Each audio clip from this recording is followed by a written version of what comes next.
Hi, I'm Kevin, and welcome to Making Sawdust, the channel all about using what you got and not what you ain't. If you're a DIYer and you don't own all the fancy tools, you came to the right place. So click the subscribe button, stick around, give me a like at the end of this video, and let's get started.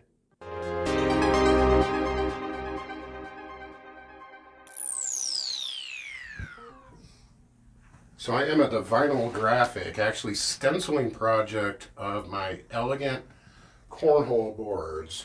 I have stained these walnut stain, and they will get a polyurethane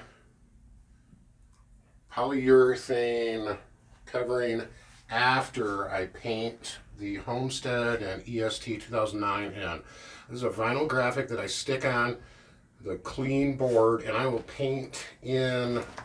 prime and paint the letters in and then peel my vinyl graphic back off. I just want to take you through the process of what I do to apply this graphic, the prep, and the application. So first thing first, guys, when I have a customer for my cornhole boards, I allow them to choose their font and their stencil, and they can work directly with the graphics company that cuts the vinyl for me, and they can pay them directly.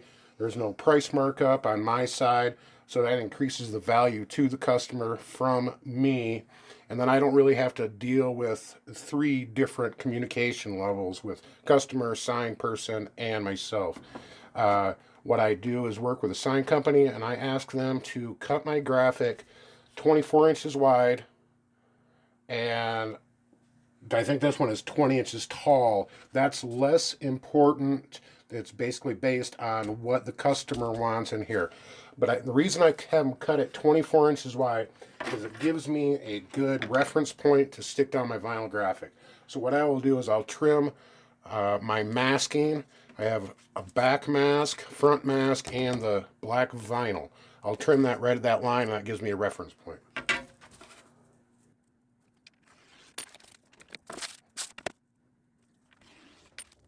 And what we'll do is clean off our board with a little bit of lacquer thinner and a rag, and then we'll apply our graphic. First thing you're going to want to do is go to a garage sale and find yourself a handy dandy squeegee notebook, because they work the best. Or you could use an actual squeegee.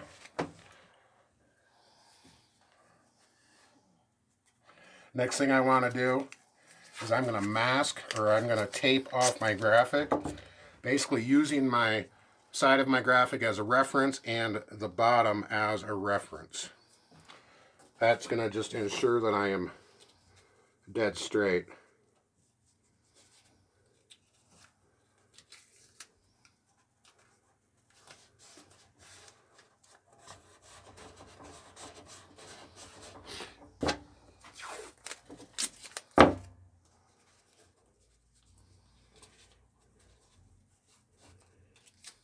Customer has the option to order a full vinyl graphic for the board, and then I don't have to paint anything on. But what I find is with a full vinyl graphic, you can't put any polyurethane finish over top of it, and your graphic is going to end up fading over time. So the $100 or so that the customer spent on a vinyl graphic is not protected. So what I like to do is I will sell a vinyl graphic as a stencil, hand paint my letters in, and then polyurethane the entire board. That way the actual lettering is protected, your board is protected, and the customer a couple years later can also polyurethane that board again to protect that finish. So they don't really lose the value of their investment for that graphic. Next step, what I do is I get my trusty assistant, and then we'll peel the Scotch mask off, leaving the vinyl graphic attached to the actual front masking. And you just want to go kind of slow and carefully. Make sure your vinyl doesn't pull off and it doesn't crease it when you're pulling it.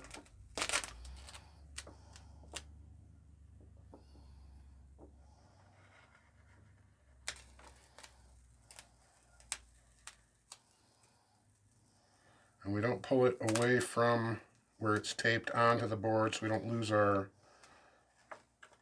reference. So we go really, really slow right at the end. Nice and easy. And she releases. Again, we will just go slow. We just want to make sure there's no massive crinkles in it.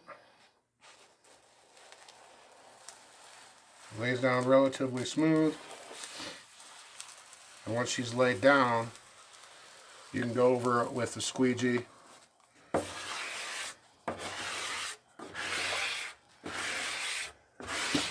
You want to make sure your black graphic is stuck to the board really well.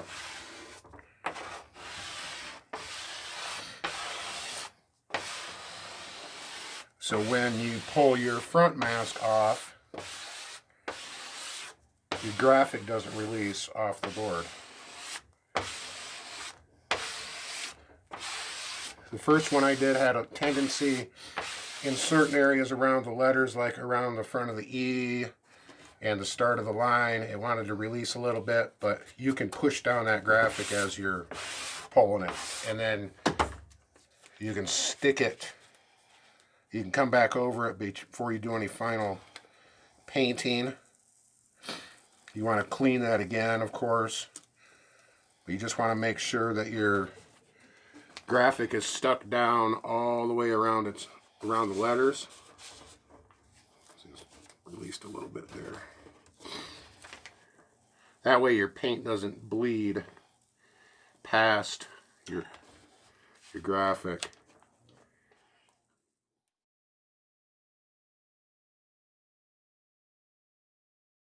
The places I am most concerned about is like the center of the O or the center of the E, because they're not stuck to anything like connected. Like this part of the E can release a little bit, but you can just stick it back down. So when you get to places that have just a singular part of the graphic, you want to be careful so it doesn't come up, and then now you have to place that perfectly back in there.